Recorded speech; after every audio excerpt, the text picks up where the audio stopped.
Trying to define yourself is like trying to bite your own teeth. I think people try to define themselves by what they do, what they like, and who they're friends with, but how can you define yourself when you're the one doing the defining? If you start to ask yourself who you are, you know. Man suffers only because he takes seriously what the gods made for fun. In his essay, The Myth of Sisyphus, Albert Camus argues that we need to enjoy life because we can't know what will happen in the future. Life is random and there is no way of controlling everything. No matter how hard they try, people will never be able to avoid death or suffering. We should focus on living and find pleasure in every moment before it's too late. We seldom realize, for example, that our most private thoughts and emotions are not actually our own.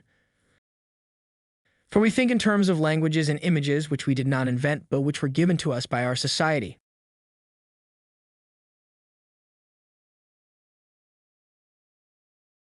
It's no secret that people from different cultures have a tendency to think in different ways. What is not so well known is that the languages we speak and images we are exposed to can shape the way we think about things. The meaning of life is just to be alive. It is so plain and so obvious and so simple. And yet, everybody rushes around in a great panic as if it were necessary to achieve something beyond themselves. The meaning of life is a question that has been pondered since the dawn of humankind. People have searched for it in religion and science and even in other people. But when you look closely at the answer, what's really important is living. It doesn't matter what you do, who you are, or where you are from as long as you're alive. This is the real secret of life, to be completely engaged with what you are doing in the here and now. And instead of calling it work, realize is play. Play is the essence of life and work is play. There are two types of people in this world, those who work and those who play. Play is essential to existence and it provides joy, which we need to be happy. The key to happiness is being engaged with what you are doing in the present moment as it will make you feel alive. To have faith is to trust yourself to the water. When you swim, you don't grab hold of the water, because if you do, you will sink and drown. Instead, you relax and float. Pablo Neruda's poem, To Have Faith, speaks to the idea of trusting oneself. The poem is about finding faith in oneself and the world around one, rather than seeing oneself as separate from it all. In order for that faith to be genuine, one must be able to let go of their preconceived notions and beliefs. You are an aperture through which the universe is looking at and exploring itself.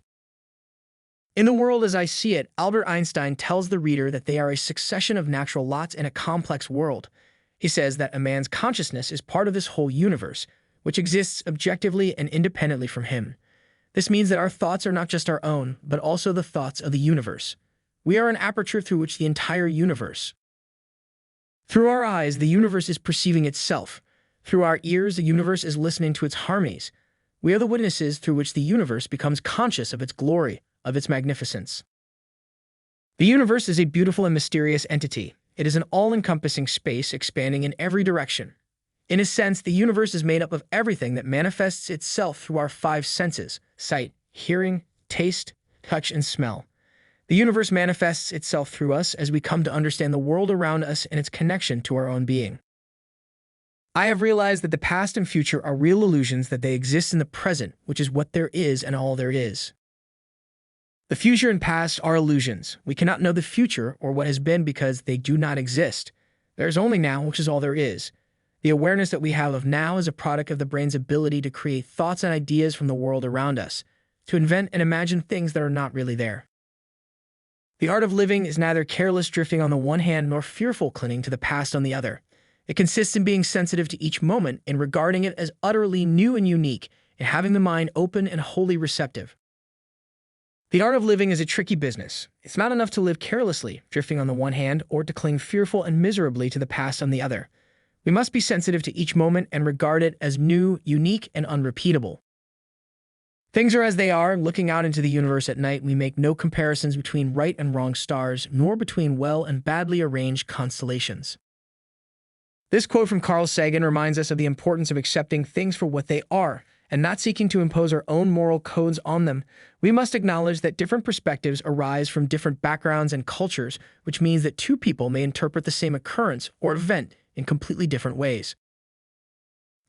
A scholar tries to learn something every day. A student of Buddhism tries to unlearn something daily.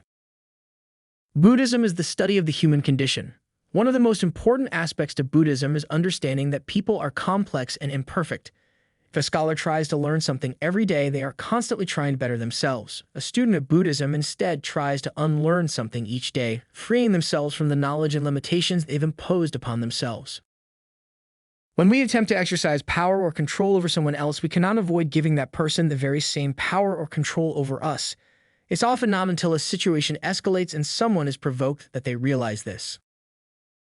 Never pretend to a love which you do not actually feel, for love is not ours to command. The quote, "Never pretend to a love which you do not actually feel, for love is not ours to command," from the writings of C.S. Lewis is an important reminder that we should allow ourselves to pursue relationships with people who we have feelings for, instead of settling for someone that we don't entirely like just because they're available. Life is like music for its own sake. We are living in an eternal now, and when we listen to music, we are not listening to the past, we are not listening to the future, we are listening to an expanded present. The phrase "life is like music for its own sake" refers to living in the eternal now. Whether we are listening to music or not, time is constantly moving forward. It is only when we listen to music that time seems to stand still.